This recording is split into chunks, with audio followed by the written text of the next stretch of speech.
These Christian and Jews, they're good people. There's nothing wrong with them. They don't want to kill us. They're not the same thing that I learned about them. Terdengar suara, akulah Alfa, akulah Omega, yang awal dan yang akhir. Akulah Raja yang adil dari timur. Aku adalah aku, akulah Yahweh. Akulah Yahweh, Yahweh, Yahweh. Jadi ada ucapannya dulu, Yahweh, gitu, baru bisa ditulis, ya. Ya, yang ada, yang sudah ada, dan yang akan datang, ya. Nama Bapa dalam PL adalah Yahweh, Ulangan 32 ayat 6. Yahweh, ya, itu nama Bapa. Sedangkan nama Putra adalah Yesua. Lalu Bapa memberikan namanya kepada Yesua, jadi Yahweh Sua. Ya, ini jadi Yesua. Yohanes 17 ayat 12. TBLAI, selama aku bersama mereka, aku memelihara mereka dalam namamu, yaitu namamu yang telah kau berikan kepadaku. Jadi ada nama Bapa yang diberikan kepada Hamasiah gitu. Ya, namanya apa? Yahweh diberikan kepada Hamasiah. Jadi dalam nama Hamasiah itu ada kata Yahweh-nya, yaitu Yahweh plus atribut Sua, ya, sebagai juru selamat. Nah, ini kapan diberikannya? Ketika malaikat Gabriel datang kepada Maria, atau malaikat Gabriel juga datang kepada Yusuf dengan memberikan nama yang sama. Berilah dia nama Yesua, Yahweh Sua. Dan Roh Kudus pun ternyata bernama Ruach Yahweh. Aba Yahweh, ada Yahweh Ben, Yahweh Sang Putra, ada Ruach Yahweh. Sehingga Tuhan orang Kristen sebetulnya kalau diberi gambaran, ini gambaran ya, mengenai Trinitas ini yang sering dipermasalahkan. Saudara, Trinitas itu paling sering dipermasalahkan, tapi kita jangan sampai terjebak pada perdebatan yang tidak ada ujungnya, saudara-saudara. Kita yang penting mengerti mengapa dia pakai nama Yahweh, dan Yahweh itu oleh beberapa buku referensi dikatakan satu-satunya nama Tuhan gitu ya. Oke, mulai dengan ini dulu, saudara-saudaraku. Gambar seperti ini banyak dipakai oleh orang-orang yang mengajarkan Trinitas ya. Bapa itu bukan Putra, dalam arti ada perbedaannya gitu ya, bisa dibedakan antara Bapa dengan Putra. Putra itu bukan Roh Kudus, artinya bisa dibedakan. Bapa juga bukan Roh Kudus, bisa dibedakan karena pada saat kehadiran ketiga-tiganya, misalnya dalam baptisan Yesua itu kelihatan ada dibedakan gitu ya. Jadi bukan sekedar mode yang dengan contoh misalnya, saya ini pendeta, tapi sekaligus saya Pak RT, sekaligus saya juga adalah direktur perusahaan misalnya. Ya, jangan direktur perusahaan lah, saya adalah ketua yayasan misalnya. Saya ketua yayasan, tapi saya juga pendeta, saya Pak RT. Tapi orang itu kehadirannya hanya bisa satu. Ketika dia jadi Pak RT, ya nggak bisa tampil bersama-sama dengan saya menjadi pendeta dan saya menjadi ketua yayasan gitu waktu menghadap masyarakat. Nah, tapi hal itu pun bisa diperdebatkan. Jadi nggak usah masuk dalam perdebatan yang akhirnya nggak tanpa ujung gitu ya. Ya, tapi yang kita tahu, kita belajar kata Tuhan itu mengapa oleh ILT lebih diambil kata Elohim, karena kata Elohim ini adalah kata yang paling cocok untuk menjelaskan Tuhan kita, yang dari kekal ada Bapa, ada Putra, dan ada Roh Kudus. Ini nggak bisa dinafikan, suatu. Ada Bapa, ada Putra, ada Roh Kudus juga bisa kita nafikan. Ada dalam kitab suci tertulis demikian, Bapa, Putra, dan Roh Kudus. Sehingga Elohim itu adalah sebuah kata yang bentuknya plural, tapi bisa berfungsi sebagai singular, dan ini ajaibnya. Jadi waktu Elohim itu sedang berbicara plural, itu sedang menjelaskan tentang ada Bapa, ada Putra, ada Roh Kudus. Tapi ketika dia sedang berperan sebagai pencipta, maka kata kerjanya adalah kata kerja singular, bara, bukan kata kerja plural gitu ya. Jadi itu kata kerja singular, Elohim. Nah, Elohim itu ada Bapa, jadi Ha'af Elohim. Ada Putra, Hak Ben Elohim. Ada Ruach HaKodes, Hak Ruach Elohim. Ini Hak Ruach Elohim, ini Hak Elohim, ini Hak Ben Elohim. Dan nama dari Elohim orang percaya, orang Kristen adalah Yahweh, saudara-saudara. Yahweh. Nah, ternyata ini adalah nama korporat, sebab tadi dalam caption sebelumnya sudah dijelaskan bahwa ada Yahweh Bapa, Ha'af, Yahweh Ha'af. Ada Yahweh Hakben, Yahweh Sang Putra. Ada Yahweh Roh Kudus, Yahweh Hak Ruah. Jadi Yahweh adalah nama korporat bagi Tuhan kita. Sehingga disebut satu-satunya nama Tuhan kita adalah Yahweh. Untuk Yesua itu adalah Yahweh Hakben. Tapi kapan dia bernama Yesua? Ketika dia menjelma jadi manusia. Namun sebelum dia menjelma jadi manusia, dia adalah Yahweh Hakben. Nah, Yahweh Hakben punya sebutan lain, yaitu Yahweh Hakdavar, Yahweh Sang Firman. Ya, jadi dia adalah Yahweh Sang Firman. Selain Yahweh Sang Firman, ya, waktu dia datang menjelma jadi manusia atau waktu Sang Firman menjadi daging, maka dia diberi nama Yahweh Shua. Yahweh Shua ini artinya dalam nama Yahweh Hakben itu ada kata Yahwehnya ya, diberi atribut baru, yaitu sebagai Sang Juru Selamat. Ini Shua itu keselamatan atau penyelamat ya, Shua, Yahweh Shua, Yahweh Sang Juru Selamat. Nah, dari kata Yahweh Shua inilah pada zaman nama itu diberikan, yaitu zaman bahasa Ibrani terpengaruh oleh Aramaik, sehingga nama Yahweh Shua itu singkatannya adalah Yesua. Karena bahasa Ibrani sedang terpengaruh oleh Aramaik. Kalau bahasa Ibrani itu terpengaruh oleh klasik ya, oleh Paleo, maka dia namanya Yahsua, bukan Yesua. Atau kalau dia tertulis dalam Ibrani Masoretik, maka namanya adalah Yehosua, bukan Yesua. Tapi pada waktu Maria mengandung, itu adalah zaman bahasa Ibrani sedang terpengaruh Aramaik, sehingga kata Yehosua itu atau kata Yahsua itu pada masa itu adalah Yesua. Ya, sebutan untuk Yahsua. Sama seperti nama saya, Yahya, tertulisnya Jahja. Pada waktu itu saya disebutnya Yahya, tapi kalau sekarang saya disebutnya Jaja gitu. Nah, itu adalah soal perkembangan bahasa ya.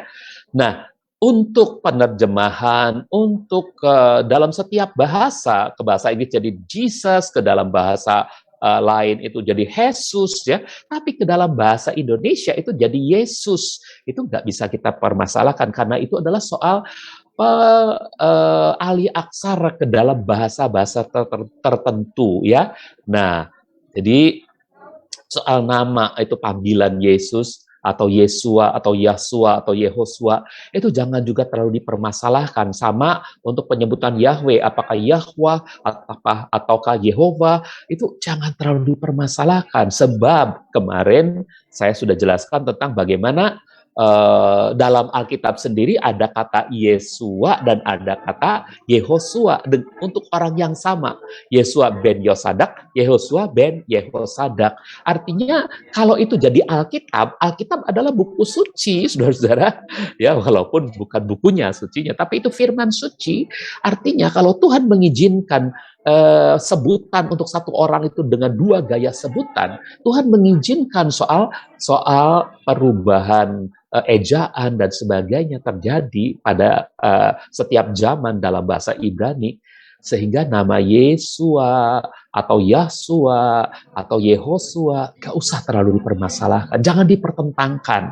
Bahkan ketika dia ditransliterasi ke dalam bahasa Inggris jadi Jesus, ke dalam bahasa Indonesia jadi Yesus, jangan dipermasalahkan gitu ya. Sama seperti kata Jesus dipakai di PBB pada film yang lalu kan ya. Oke, karena Tuhan kita adalah Tuhan yang sesungguhnya, karena kita punya bukti dari kitab suci kita. Nah, ayo kita lihat ya kebenaran ini dari sudut pandang kita ya. Di seluruh dunia kita tahu bahwa ada sembahan-sembahan, ada Tuhan-Tuhan, seperti ada Dewa Brahma, Dewa Wisnu, Dewa Shiva, ada Theos Zeus, Theos Herme, ya, Theos Jupiter, ada Ilah Alata, Ilah Al-Usa, Ilah Manat, Ilah Hubal, ada Ilah Allah gitu, dan lain-lain.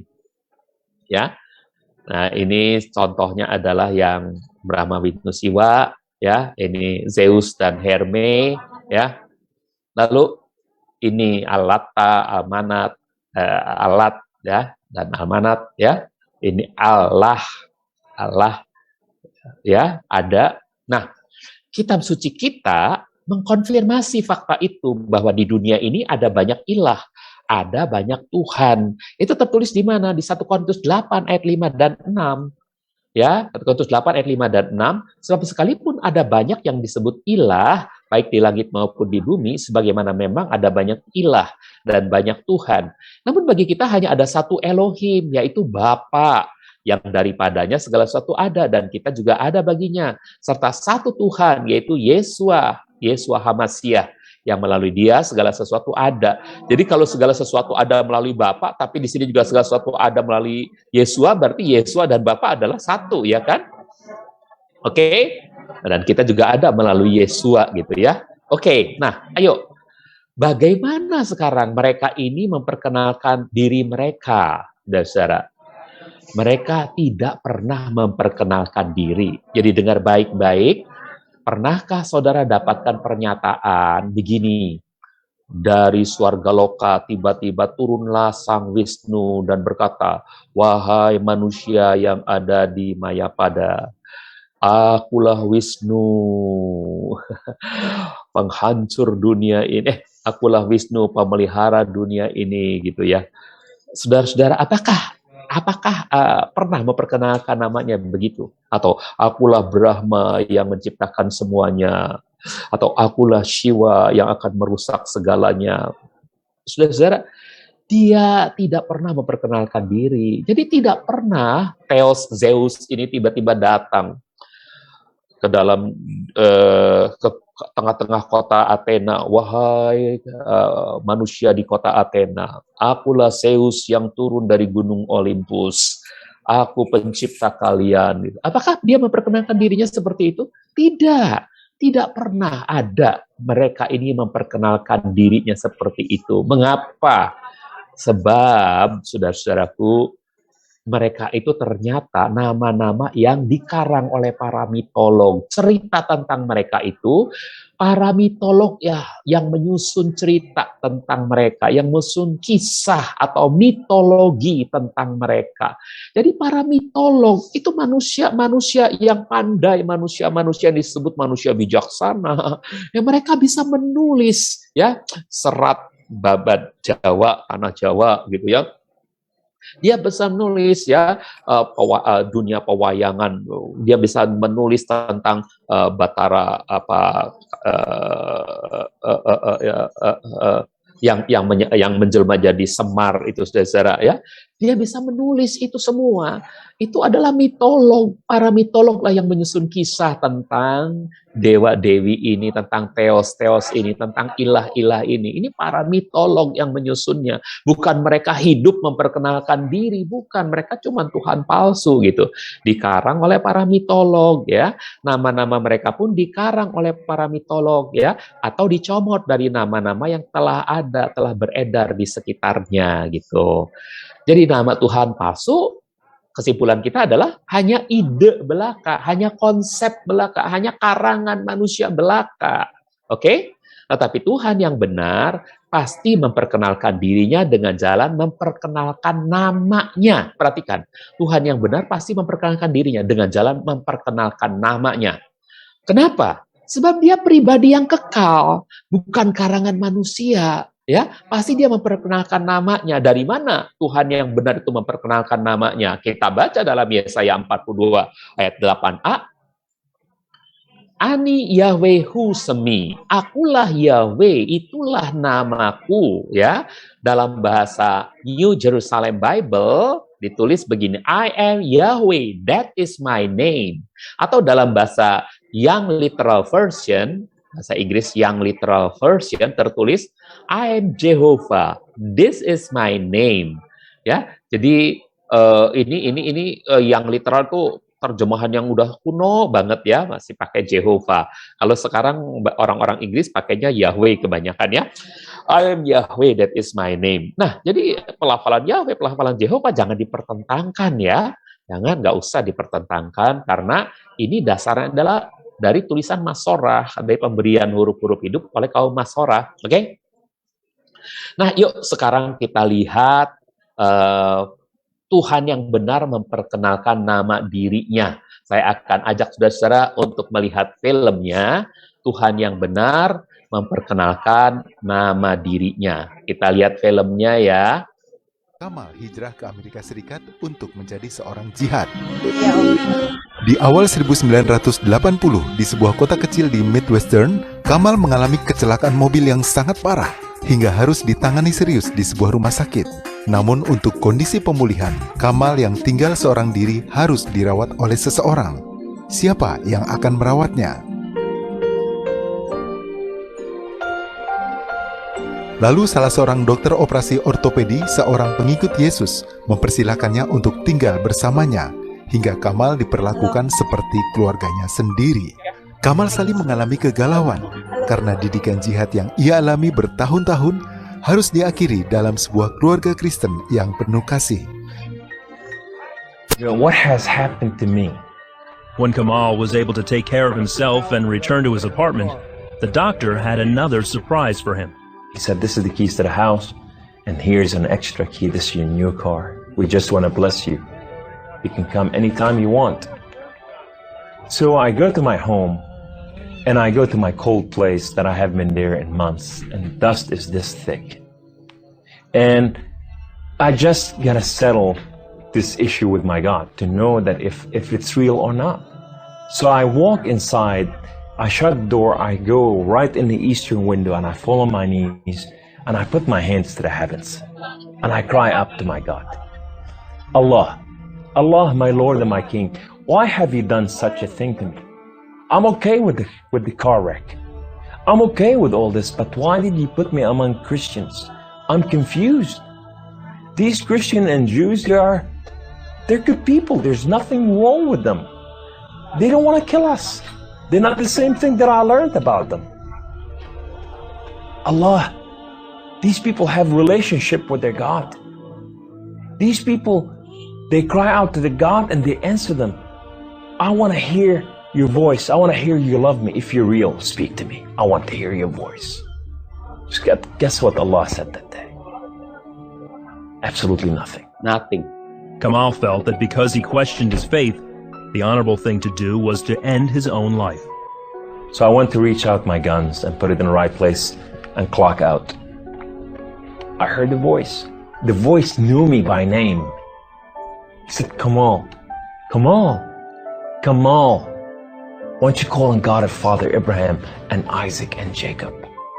And now I fell on my knees and I put my hands to the heavens immediately as I heard the voice, and I cried out with every fiber within me, God the Father Abraham, if you are real, would you speak to me? God the Father Abraham, if you are real, I want to know you. Well, God the Father Abraham came to the room, and he filled the room with his glory, and his name was Yahweh. The Lord is one. In his hand, he has holes in his hand. He has holes in his feet. His name is Jesus. I said to him, who are you, my Lord? Who are you? He said, I am that I am. I said, I'm a simple man with a simple mind. What is that supposed to mean? He said, I am the Alpha. I am the Omega. I am the beginning. I am the end. I am everything that is in between. I have known you before I formed the foundation of the earth. I have loved you before I formed you in your mother womb. Rise up. Rise up, come on. Kum.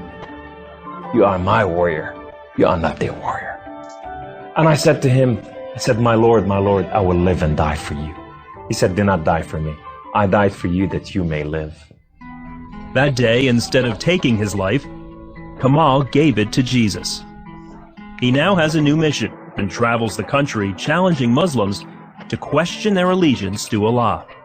My heart desire is to reach out for my brothers and sisters, the Muslim out there, 1.5 billion Muslim, that they are living out there and they have not tasted freedom, and that freedom in God. It's been over 20 years since Kamal left the Islamic faith, and even threats of violence and death cannot stop him from sharing his story. Di sanalah Kamal mengenal Tuhan secara pribadi, Tuhan yang bernama Yahweh.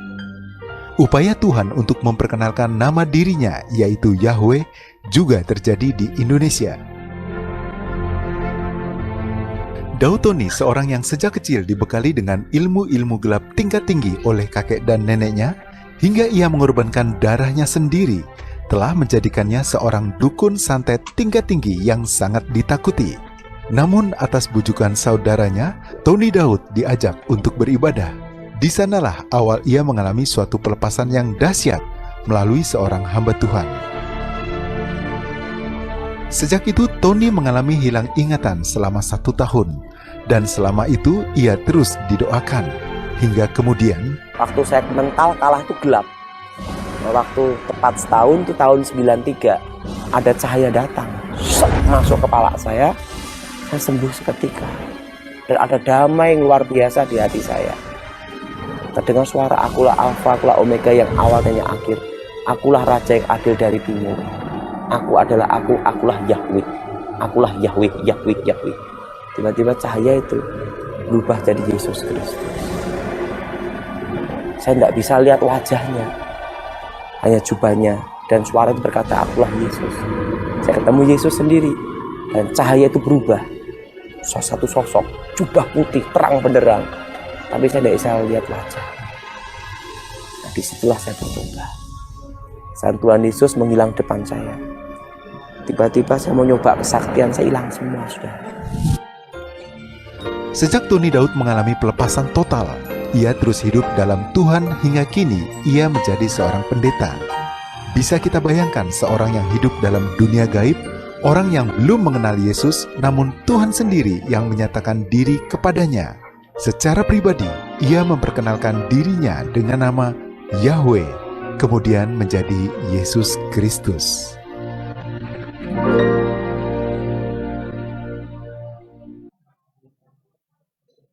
Oke, saudara-saudara, yang kedua ya, Daud Tony, coba bayangkan, apakah dia kira-kira kenal kata Yahweh, saudara-saudara? Pasti yang dia tahu sering dengar dari orang Kristen, tetangga-tetangganya, atau yang mungkin berobat kepadanya karena dia dukun ya. Ada orang Kristen yang mungkin datang kepadanya. Pasti taunya nama Tuhan orang Kristen adalah Yesus. Mengapa dia dengar Yahweh gitu, saudara-saudara? Ini yang harusnya kita amati betul bahwa memang Yesus dan Yahweh adalah sama, sehingga ketika dia memperkenalkan dirinya di Daud, itu akhirnya Yahweh itu adalah Yesus yang mereka layani gitu ya. Cukup jelas nggak suara saya, Pak Roy? Oke, baik. Saya lanjutkan, mari kita teruskan lagi kepada pelajaran kita. Jadi Tuhan yang benar pasti memperkenalkan nama dirinya gitu ya. Ini Tuhan yang benar. Oke, dan sekarang kepada Musa, Yahweh juga memperkenalkan nama dirinya, tapi seringkali disalahpahami. Mereka menganggap pertanyaan Musa kepada Tuhan, siapakah namamu, dalam Keluaran 3 ayat 13, jawabannya cuma ada di ayat 14. Padahal seharusnya dilanjutkan dengan ayat 15. Karena jawaban dalam ayat 14 itu belum berupa pernyataan nama diri dari Tuhan yang ditanya, siapakah namamu gitu ya. Jadi begini, pertanyaan Musa kepada Tuhan, siapakah namamu? Jadi begini, kalau aku nanti menghadapi orang-orang Israel, tua-tua Israel, bagaimana aku menjawab mereka jika mereka bertanya, siapakah Tuhan yang menyuruhmu itu? Siapa namanya? Jadi Musa bertanya kepada Yahweh, kepada Tuhan yang menampakkan diri dalam belukar yang menyala itu ya, bukan menampakkan nyata tapi dalam api yang berkobar di belukar menyala itu, siapa namamu gitu ya. Itu pertanyaan pada ayat 13. Jawaban Tuhan yang tertulis dalam ayat 14 itu belum menyatakan siapa namanya, tapi baru menyatakan apa atribut dirinya. Ya, atribut adalah sifat dirinya, sifat dirinya. Lalu jawaban dalam ayat 14 itu bunyinya begini ya, singkatnya, Ehyeh Asher Ehyeh.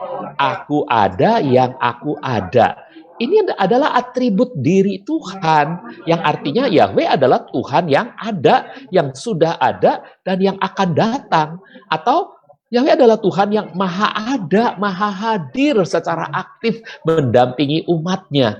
Ini arti dari atribut Ehyeh Asher Ehyeh, bahwa Tuhan kita adalah Tuhan yang maha ada, maha hadir, dan hadirnya itu aktif. Hadir tapi tidak bergerak, hadir tidak bertindak, ya tidak aktif namanya. Tapi hadirnya itu aktif mendampingi kita. Kalau kita hampir terjatuh, maka tangannya akan menopang kita. Kalaupun sampai kita sudah terjatuh, tergeletak, dia akan mengangkat kita, membangunkan kita, dan tidak akan membiarkan kita tergeletak gitu. Dan saudara, itulah Tuhan yang hadir secara aktif gitu ya. Nah, jawaban Tuhan tentang siapa nama dirinya, namanya itu baru tertulis dalam ayat 15. Ya, dalam ayat 15 tertulis begini. Yahweh, sesemi leolam. Yahweh itulah namaku, semi, ya. Untuk selama-lamanya, leolam, untuk kekekalan, untuk selama-lamanya. Jadi jawaban tentang nama dirinya itu baru ada di ayat 15. Seringkali orang potong pertanyaan ini sampai ayat 14 sehingga mengatakan, buktinya kepada Musa, Tuhan nggak menyatakan namanya Yahweh, namanya adalah aku, gitu. Nah, itu adalah sebuah jawaban yang terburu-buru. Harusnya dilanjutkan dengan ayat 15 ya. Jadi saya beri contoh pertanyaan atau orang yang berkenalan semacam ini. Halo, siapakah nama Anda? Ini sama seperti Musa bertanya kepada belukar yang menyala itu ya. Keluaran 3 ayat 13. Siapakah namamu? Lalu tiba-tiba dia menjawab seperti ini.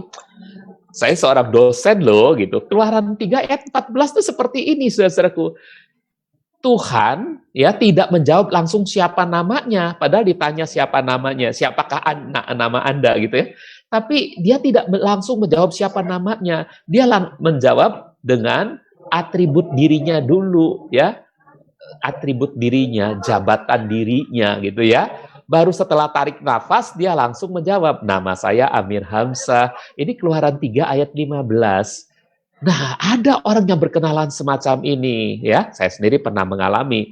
Tapi ada orang yang berkenalan semacam ini, saudara, ya. Itulah yang tertulis dalam Keluaran 3 ayat 15. Tuhan menyebut nama dirinya Yahweh.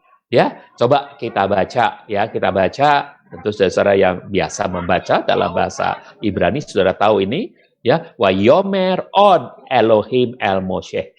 On itu adalah lagi, dan kata lagi artinya nggak cukup sampai ayat 14. Jawaban Tuhan di jawaban Tuhan untuk pertanyaan Musa di Keluaran 3 ayat 13 nggak cukup jawabannya sampai ayat 14, masih ada on, masih ada lagi.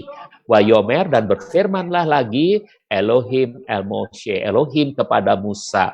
Tamar El Bani Israel, katakanlah kepada Bani Israel, Yahweh Elohi Avotekem, Yahweh Elohimnya nenek moyangmu, Elohi Abraham, Elohimnya Abraham, Elohi Yitzhak, Elohimnya Ishak, wa Elohi Yakub, dan Elohimnya Yakub, Selahni alaihim, telah mengutus aku kepadamu. Sesemi leolam, itulah namaku. Apa? Yahweh, ya. Yahweh, Elohimnya nenek moyangmu, Elohimnya Abraham, Elohimnya Ishak. Itulah semi, itulah namaku. Jadi Yahweh ini namanya Tuhan leolam, untuk kekekalan, untuk selamanya. Zikri ledor-dor, dan itulah pengingat bagiku generasi ke generasi. Nah, jadi saudaraku jelas sekali ada kata on, nggak berhenti di ayat 14 ya. Dalam bahasa Arab, mohon maaf ya saudara saya, karena ini sekaligus paket Bapak ya. Ini dalam bahasa Arab ini sebetulnya Pak Marsudi yang lebih pintar bacanya. Saya cuma diajarin sama Pak Marsudi ya. Waqallahu aidan il Musa. Aidan itu adalah lagi. Dan berfirmanlah lagi Elohim kepada Musa. Ya, hakat setakulu li Bani Israel. Demikianlah kau katakan kepada Bani Israel. Yahwa illahu abaikum, illahu abaikum, Yahwa illahu abaikum, Yahweh ilahnya nenek moyangmu, illahu Ibrahim, ilahnya Ibrahim, wa ilahu Ishak, dan ilahnya Ishak, wa ilahu Yakub, dan ilahnya Yakub. Arsalani ilaikum, telah mengutus aku kepadamu. Hasa asmi ila al abadi, itulah namaku untuk kekekalan, bahasa sikri ila Zorin Odaurin. Ya, jadi itulah pengingat bagiku turun temurun. Ini jelas ada kata aidan. Aidan itu adalah lagi, ya, nggak berhenti di ayat 14. Tapi banyak orang berhenti di ayat 14 menyebut nama Yahweh adalah aku. Ehye aser ehye. Itu bukan nama Yahweh, itu atribut nama dirinya. Menyatakan bahwa dirinya Tuhan yang maha hadir. Walaupun engkau di lembah kekelaman sekalipun Tuhan hadir. Pada waktu engkau di puncak kejayaan Tuhan hadir. Amin. Nah, itu saudara ya. Jadi Keluaran 3 ayat 15, dalam bahasa apapun pasti ada kata Yahweh. Maaf, dalam bahasa apapun. Dalam banyak bahasa daerah ya, dan bahasa-bahasa bukan dalam bahasa apapun karena banyak yang sudah menerjemahkan menjadi Tuhan ya. Tapi dalam bahasa Toba, coba ya. Ini. Halak Israel ya. Jehovah. Ya, songon ondo dohononmu tu halak Israel. Jehovah debatani ompumuna. Yahweh itu ya, Tuhannya nenek moyangmu. Debatani si Abraham, Tuhannya si Abraham. Debatani si Ishak, Tuhannya si Ishak. Dohot debatani si Yakob, dan juga debatanya si Yakob. Itu ya, telah mengutus aku kepadamu. Ido goarhu ro diseleng lelengna. Itulah namaku untuk selama-lamanya gitu ya. Jadi Jehovah namanya dalam bahasa Toba, dalam bahasa lainnya, bahasa Simalungun. Jehovah naibatani ompung nasiam. Naibatanya nenek moyangmu, itu Jehovah. Naibatanya si Abraham, naibatanya si Ishak, dan seterusnya. Ai magoranku sadokah ni. Itulah namaku untuk selama-lamanya gitu ya. Jadi pasti Jehovah. Di bahasa lain lagi, bahasa Nias. Jehovah andro lawalangi indra tuami. Lawalangi Gaberahamo. Nah, ini Tuhannya Abraham. Lawalangi Yisaaki, Tuhannya Ishak. Lawalangi Yakobo, Tuhannya Yakub ya. Nah, itu dao doigoe iro egi zilo aetoe. Nah, ini adalah itulah namaku, Jehovah itulah namaku untuk selama-lamanya. Gitu, saudara-saudara. Dalam bahasa lain lagi, bahasa Tagalog, Yahweh, ang Dios, ang inyong mengga ninuno, Yahweh, Tuhannya nenek moyangmu, ang Dios tina Abraham, Ishak, at Yakob, Tuhannya Abraham, Ishak, dan Yakob, at ito ang panghalang itawawang nila. Nah, itulah namaku untuk selama-lamanya. Nah, oke. Jadi Yahweh, sekarang dalam bahasa lain lagi. Bahasa Malawi, Jehovah, dan seterusnya ya.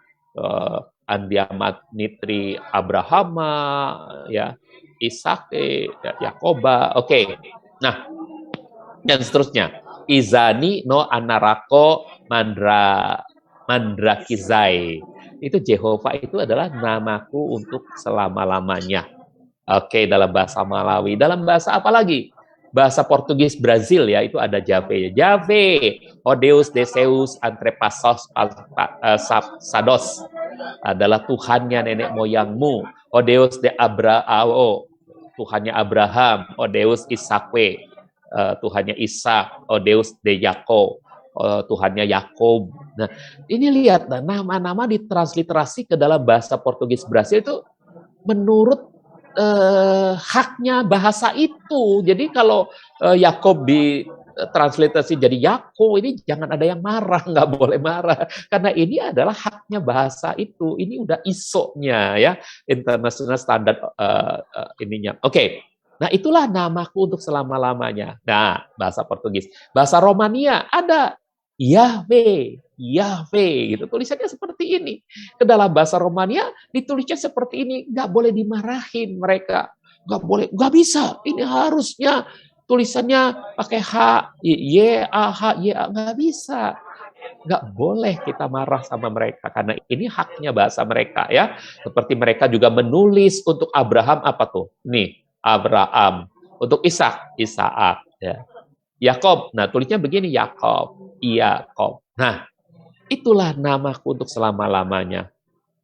Dalam bahasa ini dalam New Jerusalem Bible bahasa Inggris. Yahweh, the God of your ancestors, the God of Abraham, the God of Isaac, and the God of Jacob has sent me to you. This is my name for all time, and thus I am to be invoked for all generations to come. Jadi itulah namaku untuk selama-lamanya. Dan demikian juga aku akan disebut dari generasi ke generasi, gitu ya. Diingat dari generasi ke generasi. Ada dukungan literaturnya. Sangat banyak ya, sangat banyak sekali. Tapi yang keren-keren seperti ini ya, Ensiklopedia Alkitab masa kini ini Douglas ya.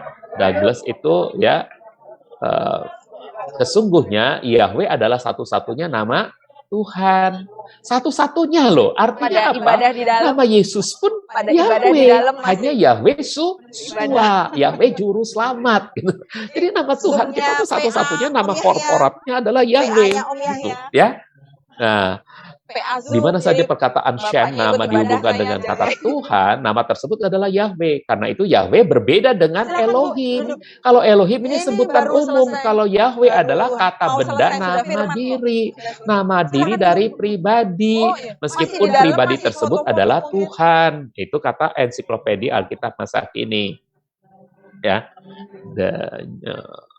Oke. Lalu yang paling keren ini adalah di International Standard Bible Encyclopedia. Ini banyak penulisnya, salah satu ya C.G.H. Wright. Ini C.G.H. Wright ini menulis demikian. Yahweh is the only truly personal name of God. Saudara tentu tahu apa artinya the only, satu-satunya, truly, yang sebenarnya. Jadi nggak bohong-bohongan.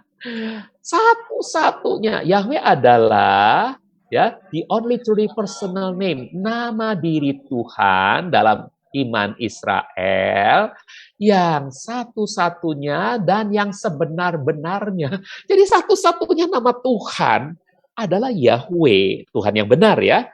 Tapi Yahweh itu ketika menjelma jadi manusia, jadi Yesua, karena dia waktu menjelma menjadi manusia adalah Yahweh Ben, itu menjelma menjadi manusia, jadi Yesua, berarti saudara-saudaraku, ya ini adalah nama satu-satunya, nama korporat. The others, yang lainnya are titular, cuman titel-titel saja atau ekspresi-ekspresi yang menjelaskan saja ya, yang menjelaskan ya, yang menunjuk kepada nama atau dalam nama ya. Misalnya Elohim itu adalah cuman titel-titel saja ya. El Shaddai dan sebagainya. Lalu penulis yang lain dalam buku yang sama nih, buku yang paling bergengsi sekali, International Standard Bible Encyclopedia. Nah, ini penulisnya T. Rees. T. Rees menulis, Yahweh is the personal proper name par excellence of Israel's God. Yahweh adalah nama diri, ya, proper name dari iman Israel sejauh ya iman Israel, Tuhannya Israel. It is the personal name of God.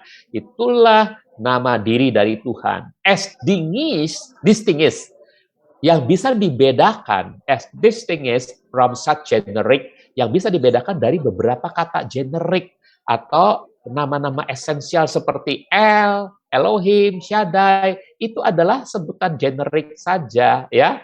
Itu bukan nama diri, yang nama diri hanya Yahweh gitu, ya. Oke. Lalu apalagi? Sangat banyak sekali. Ini kalangan Robert W. Gleason, ya. Dan ini adalah Rosa Swan, ya. Ini adalah buku karangan Neil Snyder.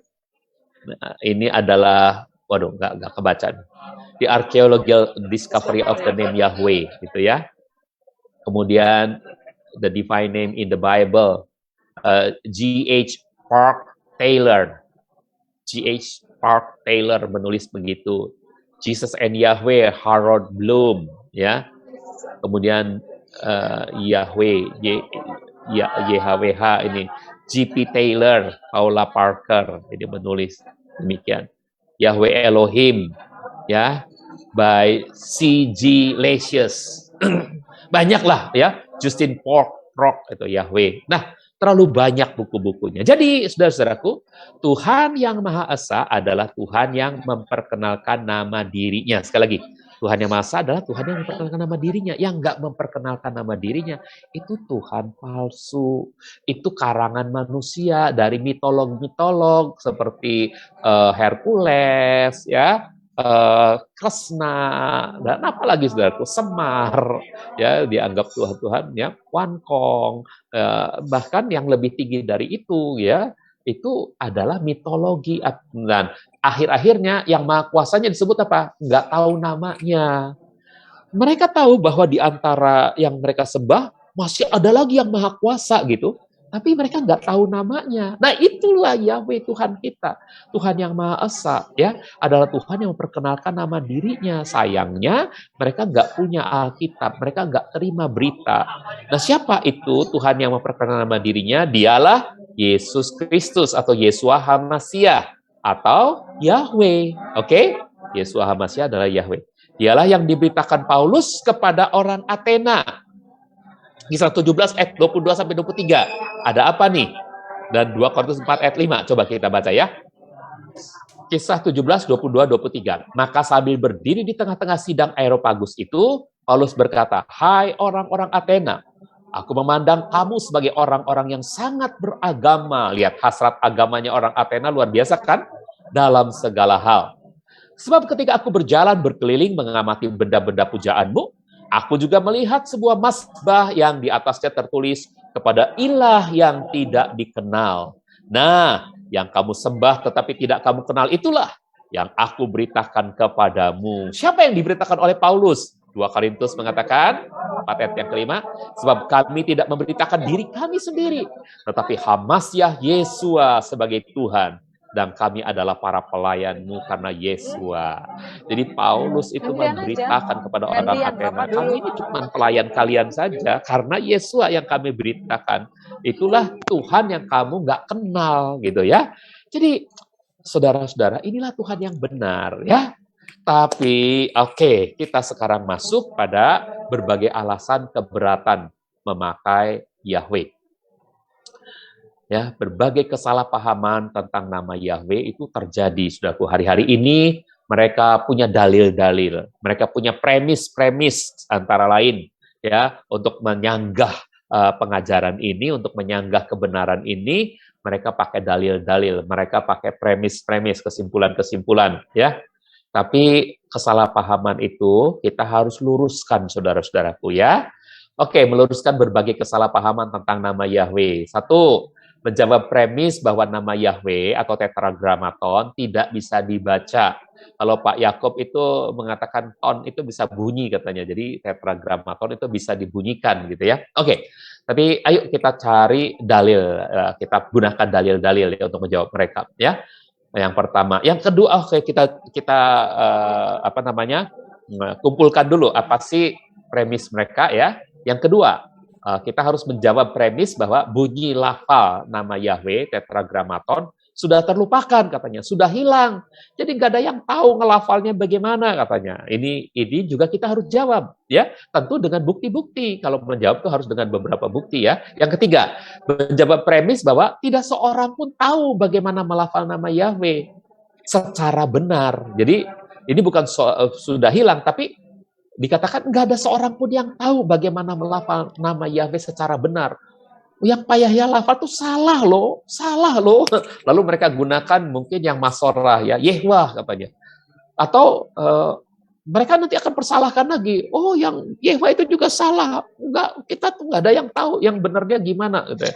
Tidak seorang pun yang tahu katanya. Namun premis ini harus kita jawab, saudara-saudara. Ya. Yang keempat, menjawab premis bahwa nama Yahweh tidak boleh disebut. Ini juga harus kita jawab, ya. Ini premis yang paling kuat nih. Oh, Pak Yahya kok lebih Yahudi dari orang Yahudi sih, nyebut-nyebut Yahweh. Itu nggak boleh disebut loh. Pamali itu kalau disebut, orang Yahudi aja nggak berani. Oh, berani-beraninya dia. Nah, ini harus kita jawab, saudaraku, dengan beberapa bukti dan beberapa kebenaran, ya. Yang kelima, menjawab premis bahwa Yesus dan para muridnya, Yesua dan para muridnya pun tidak pernah menyebut nama Yahweh. Yesus itu cuma manggil Bapak doang kok, berani-beraninya. Ya ini manggil nama Yahweh gitu ya. Nah ini juga harus kita jawab. Tentu dengan bukti-bukti, saudara-saudaraku ya, dengan alibi-alibi, dengan argumentasi ya yang berdasar. Yang keenam, menjawab premis bahwa manusia tidak boleh membatasi Tuhan dengan sebuah nama. Tuhan itu maha kuasa, nggak bisa dikurung, dikasih kotak, sekotak aja namanya. Kalau kamu memberi nama, kamu sedang membatasi Tuhan dalam sebuah kotak. Oh, Tuhan itu maha kuasa, nggak bisa dibatasi, nggak bisa dikurung dengan sebuah nama. Ya, dia mau pakai nama apa saja, terserah dia katanya. Gitu, saudara-saudaraku. Ini harus dijawab, ya. Tentu harus dijawab. Yang ketujuh, menjawab premis menggunakan kata Allah semakin mempermudah penginjilan kontekstual kepada Muslim. Ini juga kita kembali kita ulang ya soal nama Allah ya. Ini juga harus kita jawab ya. 7 premis ini paling-paling yang ketujuh mungkin saya harus persiapkan. Tapi 1, 2, 3, 4, 5 ini makan waktu ya. Ini pasti akan saya jawab. Oke. Kita masuk ke premis yang pertama ya, saudara-saudara ya. Masih ada waktu 1 menit. Oke, ya. Premis pertama, nama Yahweh, tetragrammaton, tidak bisa dibaca. Nah, mereka tuh punya paradigma, saudara-saudaraku. Punya pendapat umum, word view-nya mereka ya. Bahwa nama Tuhan itu dalam bahasa asli kitab suci PL tertulis dengan huruf-huruf mati semua. Jadi nggak mungkin bisa dibaca, huruf mati kok bisa dibaca. Nah, saudara-saudara, itu paradigma mereka yang bilang tetragrammaton itu tidak bisa dibaca karena huruf mati. Jadi jangan coba-coba baca. Nggak bisa dibaca nih, ini huruf mati, tahu nggak loh? Gitu ya. Oke, logika kita, saudara. Yuk kita jawab dengan argumentasi yang logis ya. Alkitab bahasa asli Ibrani yang sekarang ya, kalau ditampilkan oleh orang-orang Ibrani sekarang, itu tertulisnya dengan huruf mati semua. Contohnya saja, saya punya hak tanak dari HP saya ya, hak tanak itu, nah ini dia hak tanak. Ini ada program Alkitab dalam bahasa Ibrani, hak tanak. Ini tertulis dengan huruf mati semua, saudara-saudaraku. Nah, ini dia tanak ya. Tertulis dengan huruf mati semua, saudara-saudaraku. Ini tertulis dengan huruf mati ya. Bereshit, Shemot, Wayikra, Debarim, Bamidbar, sorry. Debarim. Yehosua. Ini ya, Sopetim, Samuel Alep, Samuel Bet. Nah, jadi ini huruf mati semua, saudara-saudaraku. Bisa dibaca nggak barusan oleh saya? Bisa ya. Ya, Bereshit, Shemot, Wayikra, ya, Bamidbar, Debarim. Bereshit kejadian, Shemot keluaran, Wayikra imamat, ya, Bamidbar bilangan, Debarim ulangan, Yehosua Yosua, Sofetim hakim-hakim, Samuel Alep, Samuel yang pertama, Samuel Bet, Samuel yang kedua. Nah, jadi bisa dibaca nggak oleh saya? Bisa dibaca ya. Nah, bayangkan bagaimana mungkin ada satu kata dalam ribuan kata yang tertulis dalam hak tanak tidak bisa dibaca. Kan mustahil, saudara-saudara. Ini ada ribuan kata nih di sini nih ya. Masa ada satu kata nggak bisa dibaca katanya gitu, kan mustahil ya saudara ya. Ini Sefer, Bereshit, Pelek, Bet, ya. Ayatnya ayat yang alef, ayat pertama, ya. Ya. Nah ini aja ayat yang keempat, ayat Dalet, ya. Eleh Toldot, ini Eleh Toldot, Hasyamaim, Wah Haaretz, ya. Behibaram, Beyom, Ashot, Yahweh, Elohim, Aretz, wa Shamayim. Nah, bisa dibaca nggak? Saudaraku, kalau yang lain bisa dibaca, masa berhenti sampai di sini, Ashot, terus berhenti, nggak tahu, ini Elohim. Nggak mungkin kan satu kata ini nggak bisa dibaca, kalau yang lain ini Emang yang lain bukan huruf mati juga? Ini huruf mati semua, nggak ada huruf hidupnya, saudara-saudara. Tapi Pak Gersom atau Pak Marsudi ya, itu pasti lancar banget nih baca ini ya. Saya masih bacanya mungkin agak perlahan, tapi saya juga bisa baca, saudara-saudara. Nah, coba saudara-saudaraku, bayangkan kalau nggak bisa dibaca satu kata ini. Itu kan mustahil ya.